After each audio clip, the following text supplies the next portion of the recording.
All right, with all the mental health disorders that exist now, and it's all over the news, right? We hear about it every day, tragic events happening. It's more important than ever to catch a mental condition early in a child's life. And many of you don't know that the first 5 years are the most crucial for diagnosing a problem. Now, we've got Dr. Pradeep Gidwani here from the American Academy of Pediatrics, and he'll show us how to make sure that our children are where they should be in the terms of physical and emotional health. Welcome to Prime Time. Thank you. Okay, so we hear about these shootings and these horrible things that are happening across the country, and then at the root of it, it seems like there was a mental health disorder. And that's the part that's so interesting. We're getting a lot more attention on the issues around mental health, which is very helpful, but we really have to look early on, very early in a child's life. 90% of their brain develops by the age 5. So what's happening in terms of those early relationships are critical to create a foundation for a child's well-being and later mental health. So let me ask you this: these being bipolar, because I know a lot of the shootings they were bipolar, but then they had some kind of psychosis with it. Right. I thought it was like hereditary, or maybe there's a trigger that happens and it kicks off something that they already had the gene for. Well, what's really very interesting about that is that your early environment, your early relationships make a difference on how your genes are expressed. We can actually make a difference in how healthy people are by how we interact with them early in life. Incredible. So, tell us what this means. Well, what this means is in San Diego, we're very lucky. We just released this report, which is about the early childhood mental health, talking about some of the things we can do, some of the things that we need to do. Parent mental health is an important component of it, educating parents so they know what they can do to help their children develop socially and emotionally, and that leads to behavior, and that leads to mental health. And again, that nurturing, warm relationships make a huge difference. And First Five of San Diego is funding many services as well as this report, and they really have been a leader in the country when it comes to delivering services for kids in the earliest years. A very nurturing environment, a very peaceful, happy environment. Absolutely. With mental stability. Yeah, I had read a while ago if a child's brought into a very stressful environment, how it wreaks havoc later on in life as well. Yeah, we call that toxic stress. So when children are in an environment where there's that toxic stress, their system is always geared up. So they're always looking for problems. They always feel create threatened. It, right? They recreate Absolutely. it because that's their norm. That's what they know. And so as you know, with children, there's just so much that goes on in those early years, and we used to not know as much as we do now about the early brain development. And this whole piece about how the genetics and what genes are expressed really has a lot to do with everything from diet to relationships to all these different pieces. Well, let's talk about, we said nurturing, let's talk about diet. I feed my kids healthy. I try to do all organic. Would pesticides and preservatives play a role? Tell us how that works. Absolutely. We don't know all the details. In fact, there's a national children's study going on today which is helping us to look at that. But I think common sense would tell us if a bug isn't going to eat it, why should we? Good point, right? So when you think of something like milk, we all drink milk, and I think you mentioned you have 4 daughters. Yeah. Well, with 4 daughters, it's really important to make sure that you're not, you are getting the organic milk that doesn't have hormones. Right. Puberty's gone down to an earlier age. So these are things that we need to be aware of, those pieces about all of the factors that come back. But we always like to come back to the relationships, and the relationships matter. We can feed our kids well, but we need to love our kids. We need to hug first and ask questions later. Yeah, you know what? And be present with them. Because I work. Absolutely. I have 2 careers. I work, so when I come home, and I don't care. Sometimes I sleep with my girls a lot. I have them like this. Yeah. And we cuddle and touch and affection. They're always hugging me and kissing me. And I'm okay with that. It's good. Well, it's actually great for them. Yeah. Touch and those kinds of contacts that we need really actually help soothe the system. Yeah. It calms the nervous system down, and this is really what we're looking at. First Five does a lot when it comes to what are the services for early development and early behavior that help kids then be successful later in life. Now, you do that and you feel good about it. The great part about it is your kids feel good about it, and their chances of being successful and being willing to take chances and go out there is greater because they have a mom that loves and supports them. That's the the piece that children need. They need the support and that strength that you get. So I should feel good about that. My daughter graduated law school, and she just told me she's moving to Denver. Well, I think she's secure. She's happy.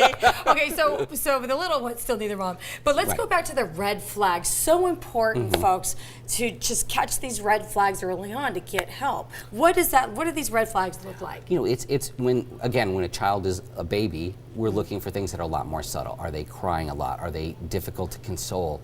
We talk about colic, we talk about these things, but there's kids who have a little bit more where they need Okay, we more need to talk soothing. about that, because I've had different personality types. I had Absolutely. the criers, and I had the calm. I've had about everything before. But we're going to take a quick break, and it's really important that you stick around. We need to know these red flags, and if it's not for your own children, maybe it's your grandchildren, maybe it's someone else's children that you love. Stick around. This is news you can use. And there are red flags that we need to look out for, and you're going to tell us what those are. Well, some of those things are red flags for the child, and there's some red flags for parents as well. Okay. So with the children, when you're very little, not gaining weight, being behind on your developmental growth, impulsive behavior, fears, problems sleeping. What about temper tantrums? You see the kid in the grocery store screaming on, and if my kid ever did that, I'd just kind of walk away and not And enable calm the down. attention. Yeah.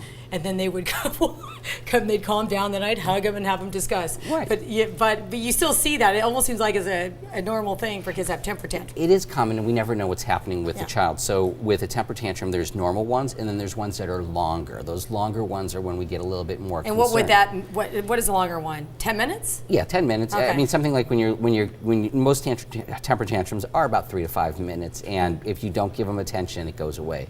But the red flags that we actually need to look for in parents are things like depression, anxiety. These conditions influence how present you can be with your child. And we were talking about how important it is to be present with your child. So a parent's mental health, if they're not responding to their child, the child will stop trying to engage. And it's those engagements. And they learn that behavior from They the do. parents. They do. And then they mirror it. They do, and then also they'll give up. And when a child gives up because their needs aren't being met, because when they engage you, they don't get a response, they quit.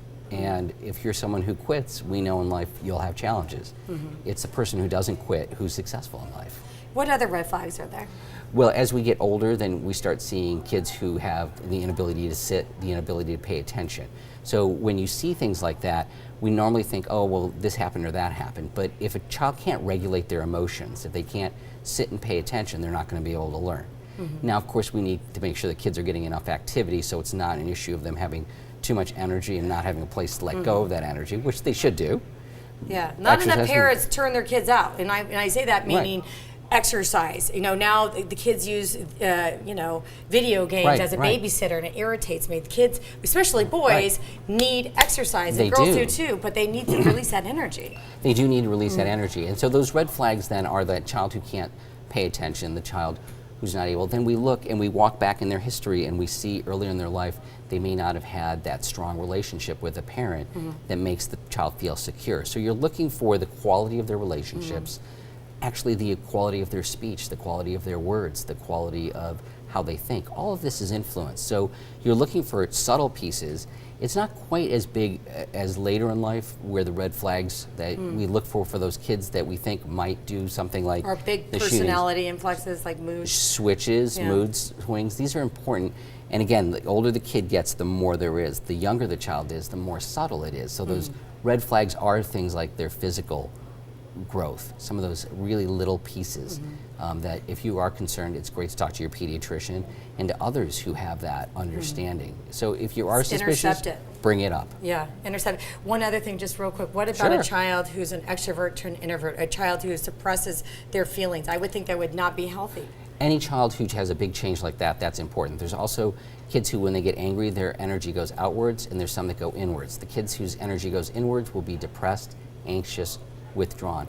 When you see those kinds of behaviors, they're a little harder to track, but they're just as important. So as a parent, it's important to sit down and get them to figure out how to verbalize Their feelings. Yeah, Absolutely. I have a daughter like that, so I have her draw pictures, and I worked Absolutely. with her for years drawing pictures, and now she talks to me about her feelings and everything that goes on in school. She went from a child who would never tell me anything was wrong to now she talks to me. And again, the key thing there is your level of engagement and your creativity. The other piece that's so nice about that is Writing Yeah. allows them to tell the story in an easier way. You want to talk to your kids, you want to tell stories. Read to them at bedtime. If you're checking in with them every night before they go to bed, reading to them, what you find is you find out what's happening in their You day. do. And they want to that's tell when they you. talk to you. Yeah. Because if you ask them right when they get out of school, they're like, nothing, nothing. Right. And they don't want to talk about it. It takes some time to decompose. It is kind of decompress, I'm sorry, and then figure out, what they want to verbalize. And you said each of your children are very different from one another. Some will tell you everything right away. Another one, you have to draw it out. The important part as a parent is treating each child individually and taking that time and paying attention like you have with your kids to really find out what works best for them. When we look at the report that we have, we're looking for services for parents and for kids. And at the American Academy of Pediatrics, we're looking at the well-being of the whole child, their physical, mental, and emotional well-being, because we want them to be productive in society. And when a parent can really engage with their child, see their child as an individual, and draw out their best, that's a lucky child. Well, thank you so much for coming on you. Primetime. Great tips for all of us parents and children. They're our future. We need to love them, take care of them, and make sure they have great futures.